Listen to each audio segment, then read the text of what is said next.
बच्चों, आज हम प्राथमिक चिकित्सक के गुण और प्राथमिक चिकित्सक के कर्तव्यों का अध्ययन करेंगे।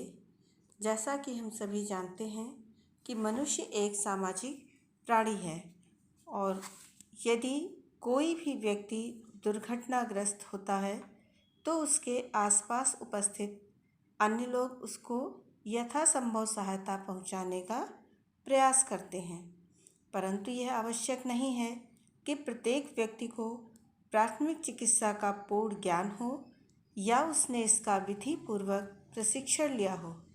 प्राथमिक चिकित्सा के लिए प्रशिक्षण दिया जाता है, परंतु यह आवश्यक नहीं है कि हर व्यक्ति योग्य व कुशल प्राथमिक चिकित्सक बन सके। योग्य प्राथमिक चिकित्सक बनने के लिए बच्चों, व्यक्ति में कुछ विशेष गुण होने चाहिए, तभी वो अपने कर्तव्यों का पालन कर सकेगा। तो आइए देखते हैं कि कौन कौन से गुण होने चाहिए।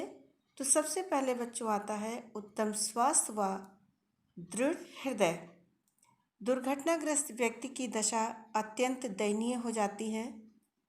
कई लोग मर जाते हैं, कई लोग घायल हो जाते हैं, किसी के सिर से खून बहता है और किसी के हाथ पैर में चोट आ जाती है। बच्चों, चारों ओर खून और चीख पुकार का वातावरण होता है।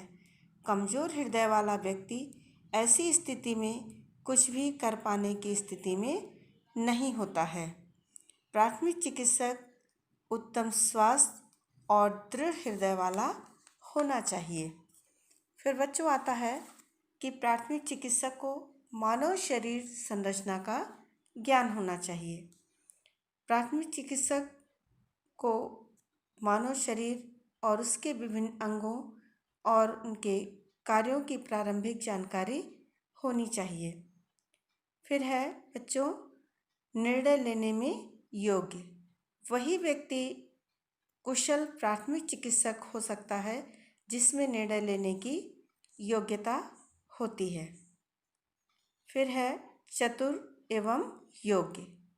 एक चतुर व्यक्ति ही दुर्घटना के समय की स्थिति व वास्तविकता को अच्छी तरह समझ सकता है तथा उसी के अनुसार सही कदम उठा सकता है। प्राथमिक चिकित्सक को चतुर होने के साथ साथ अपने कार्य में भी योग्य होना चाहिए। फिर बच्चों आता है सहनशील एवं धैर्यवान। प्राथमिक चिकित्सक में गंभीर से गंभीर दुर्घटनाओं में धैर्य व सहनशीलता से काम लेने की क्षमता होनी चाहिए। हाथ पैर अगर उसका फूलने लगता है तो वो सफलतापूर्वक कार्य नहीं कर सकता है। फिर बच्चों आता है स्वयं पर विश्वास होना। प्राथमिक चिकित्सक को स्वयं पर विश्वास होना चाहिए। ऐसा व्यक्ति कठिन से कठिन परिस्थितियों में सही निर्णय ले सकता है। फिर है प्राथमिक चिकित्सक के साधन। जो भी हमारा प्राथमिक चिकित्सक है उसके पास घायल अथवा रोगी व्यक्ति को सहायता पहुंचाने के लिए औषधियाँ और अन्य आवश्यक सामग्री होनी चाहिए। फिर है बच्चों स्थानीय भाषा का ज्ञान। जो हमारा प्राथमिक चिकित्सक होता है उसको स्थानीय भाषा का ज्ञान होना चाहिए। क्यों होना चाहिए? जिससे वो रोगी से उसकी भाषा में बात कर सके और अन्य उपस्थित लोगों को दिशा निर्देश दे सके। फिर है सहानुभूतिमय व्यवहार। घायल को प्राथमिक चिकित्सा के साथ साथ सहानुभूति की आवश्यकता होती है, इसलिए प्राथमिक चिकित्सक को अपना व्यवहार सहानुभूतिमय रखना चाहिए। फिर बच्चों आता है कि प्राथमिक चिकित्सक को जो है विवेक का उपयोग करना चाहिए। प्राथमिक चिकित्सक को समय के अनुसार अपने विवेक का उपयोग करना चाहिए। फिर आता है दूरदर्शिता का उपयोग करना। दुर्घटना के समय उसके परिणामों की सही जानकारी उसी व्यक्ति को होती है जो इसका सही उपयोग करता है, इसलिए प्राथमिक चिकित्सक में दूरदर्शिता का गुण होना चाहिए। अब बच्चों, हम देखते हैं कि प्राथमिक चिकित्सक के गुण होने के साथ साथ उसके कर्तव्य क्या है? तो देखिए, सबसे पहला कर्तव्य क्या है कि चिकित्सक के संपर्क में हो। प्राथमिक चिकित्सक का कर्तव्य है कि वो दुर्घटना की जानकारी प्राप्त करके तुरंत उससे संबंधित चिकित्सक से संपर्क स्थापित करे। जैसे हड्डी टूटने पर अस्थि विशेषज्ञ से, बेहोश होने पर फिजिशियन से और चोट या गोली लगने पर सर्जन से। फिर बच्चों, दूसरा काम उसका क्या आता है? रक्तस्राव को रोकना। दुर्घटनाग्रस्त व्यक्ति के शरीर से खून बह रहा हो तो सबसे पहले उसका कर्तव्य है उसको रोकना। कई बार अधिक रक्तस्राव से व्यक्ति की मृत्यु भी हो जाती है। फिर बच्चों, अगला कर्तव्य है हड्डी टूटने पर आवश्यक उपचार देना।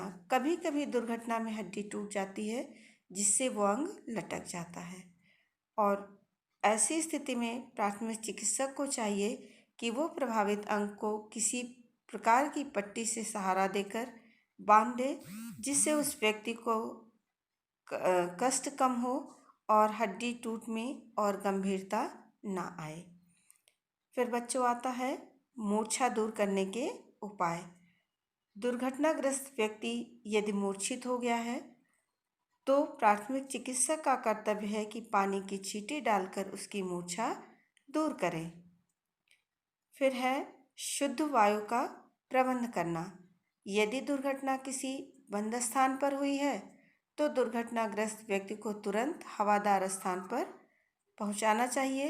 आसपास की भीड़ भाड़ को दुर्घटना से दूर रखना चाहिए और साथ ही साथ कमरे के सभी दरवाजे और खिड़कियों को खोल करके हवा के आवागमन को बनाए रखना चाहिए। फिर आता है दुर्घटनाग्रस्त व्यक्ति को तेज धूप से बचाना।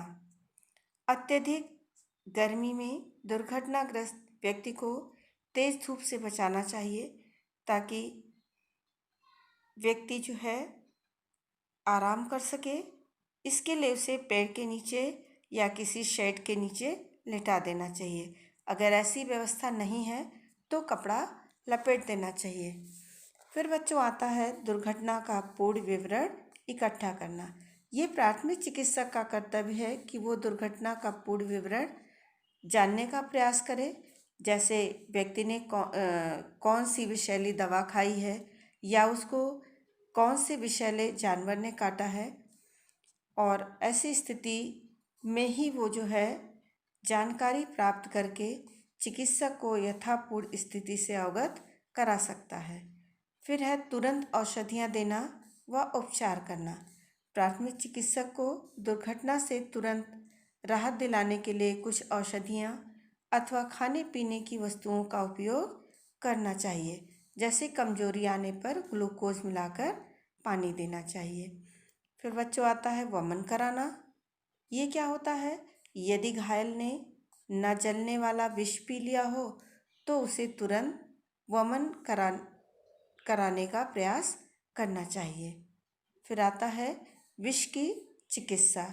जीव जंतु के काटने से विष फैलने की स्थिति में काटे हुए स्थान के चारों ओर कसकर बांध देने से जो है विष पूरे शरीर में नहीं फैलता है। इस तरह से बच्चों प्राथमिक चिकित्सक के कर्तव्य भी काफ़ी विस्तृत होते हैं।